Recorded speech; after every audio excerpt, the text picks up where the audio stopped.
हुजूर अलैहिस्सलाम ने इरशाद फरमाया ला यहिल्लु लिलमरअति अन तसूमा व ज़ौजुहा शाहिदुन इल्ला बिइज़्निही वला ताज़ना फी बैतिही इल्ला बिइज़्निही। फरमाया औरत को ये हक नहीं पहुंचता कि वो रोजे रखे जबकि खामद घर में हो।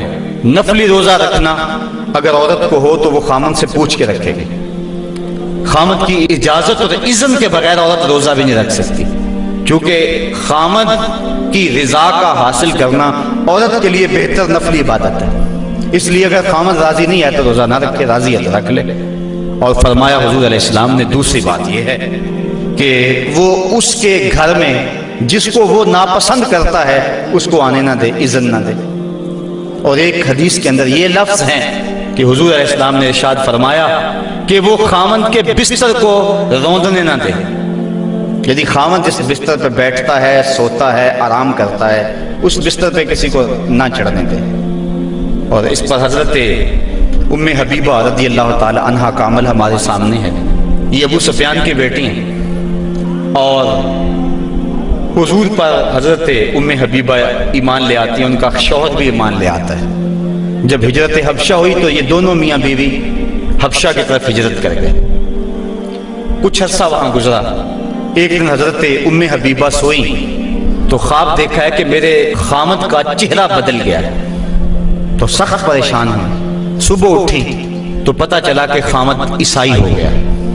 किसी ईसाई के पास बैठना उठना था तो उसने अपना दीन बदल लिया। तो हजरत उम्मे हबीबा रज़ी अल्लाह ताला अन्हा अलग हो गई। कुछ अरसे के बाद खामद भी फौत हो गया। अब वहां परदेश में सारे जहान को छोड़कर वहां घर बस आया था, तो वहां वो तन्हा हो गई, तो सख्त परेशान थे। आका करीम अलैहिस्सलाम ने हबशा के हुक्मरान नजाशी के जरिए हजरत उम्मे हबीबा रज़ी अल्लाह ताला अन्हा को पैगाम निकाह भेजा।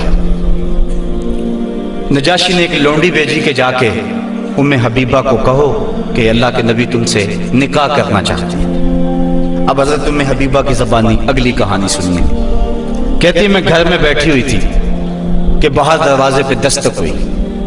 मैंने दरवाजा खोला तो एक खातून खड़ी थी। मैंने उसको बिठाया तो वो कहने लगी मैं नजाशी की समत से आई हूँ, अल्लाह के महबूब सल्लल्लाहु अलैहि वसल्लम ने तुझे निकाह का पैगाम भेजा है। कहती हैं एक लम्हे के लिए तो मैं हैरान हुई और फिर मेरी खुशी की इंतहा न रही, और घर के अंदर जो कुछ मौजूद था उस वक्त मेरे पास, मैंने सब कुछ बतौर इनाम उस लौंडी को दे दिया। मैंने कहा मेरे मुकद्दर के हुजूर के निकाह में आऊं। फिर अल्लाह के महबूब अलैहिस्सलाम ने उनसे निकाह कर लिया। वो मदीना तशरीफ ले आए। अबू सुफियान उनको मिलने के लिए मदीना पहुंचे। हुजूर अलैहिस्सलाम की चारपाई बिछी हुई थी, तो ये जाके बैठने लगे तो उन्होंने बिस्तर लपेट लिया। तो अबू सुफियान कहने लगा रमला तुम्हें क्या हो गया, ये बिस्तर मेरे काबिल नहीं समझती हो या मुझे बिस्तर के काबिल नहीं समझती हो? तो हजरत उम्मे हबीबा कहने लगी कि ये बिस्तर अल्लाह के रसूल का है और मैं नहीं पसंद करती कि इसके ऊपर कोई मुशरिक बैठे। तो कहने लगा अबू सुफियान कि तुम बड़ा बदल गई हो। फिर अल्लाह ताला ने उनको भी इस्लाम की बहारें अता फरमा दी। तो ये हक है खामद का बीवी के ऊपर के खामद के बिस्तर के ऊपर किसी को ना बैठने दे। अल्लाह के महबूब अलैहिस्सलाम ने फरमाया अय्युमा इमरातिन मातत व ज़ौजुहा अन्हा रादिन दखलतिल जन्नह, वो औरत जो इस हाल में मरी कि उसका खामद उस पे राजी था, फरमाया वो औरत सीधी जन्नत में जाएगी। और एक रिवायत में ऐसा है कि 4 शख्स ऐसे हैं कि जिनको जन्नत में जाने में कोई रुकावट नहीं होगी। उनमें से एक वो शख्स जिसने अपने वालिदैन की खिदमत की और वालिदैन उस पर राजी हुए।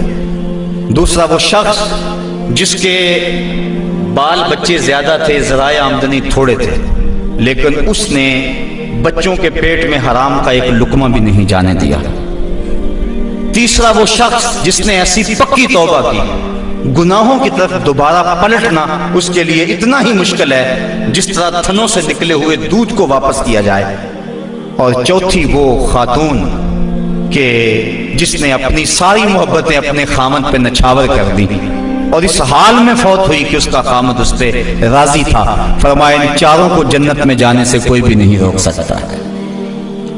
تو عورت کی جنت مرد ہے، اگر وہ مرد کو راضی کر لے گی تو جنت کی راہوں کی مسافر ہے، اور اگر وہ اپنے شوہر کو راضی نہیں کر پاتی تو اللہ کے محبوب علیہ السلام نے فرمایا میں نے کثرت کے ساتھ عورتوں کو دوزخ میں دیکھا ہے۔ عرض کی حضور کس وجہ سے؟ فرمایا ایک تو کثرت سے لعنت کرنے والی ہوتی ہے، اور دوسرا خامد کی ناشکری کرنے والی ہوتی ہے۔ یہ دو بد خصلتیں عورت میں ایسی ہیں جو عورت کو جہنم کا ایندھن بنا دیتی ہیں۔ ورنہ عورت جو اپنے خامد اور شوہر کے ساتھ وفا کرتی ہے، کسی بزرگ نے کہا کہ عورت نے دو بول بولے کہ میں تیری ہوں، پھر زمانہ بدل گیا وہ نہ بدلی، اس نے وفا کی حد کر دی۔ تو وہ بزرگ کہتے ہیں جس طرح عورت نے وفا کی حد کر دی، اگر بندہ اپنے رب سے حد کر دے یوں وفا کی تو اللہ کتنا کرم اس کے اوپر فرمائے۔ اب عورت دکھ بھی سہتی ہے، تکلیفیں بھی سہتی ہے، لیکن اپنے اس قول سے نہیں پھرتی، بدلتی نہیں ہے۔ اس کی آرزو یہ ہوتی ہے اس گھر میں سرخ جوڑا پہن کے آئی تھی، سفید لباس لے کر نکلوں اس گھر سے، یہ اس کی آرزو ہوتی ہے۔ اور کسی عورت کی یہ خوش قسمتی ہے۔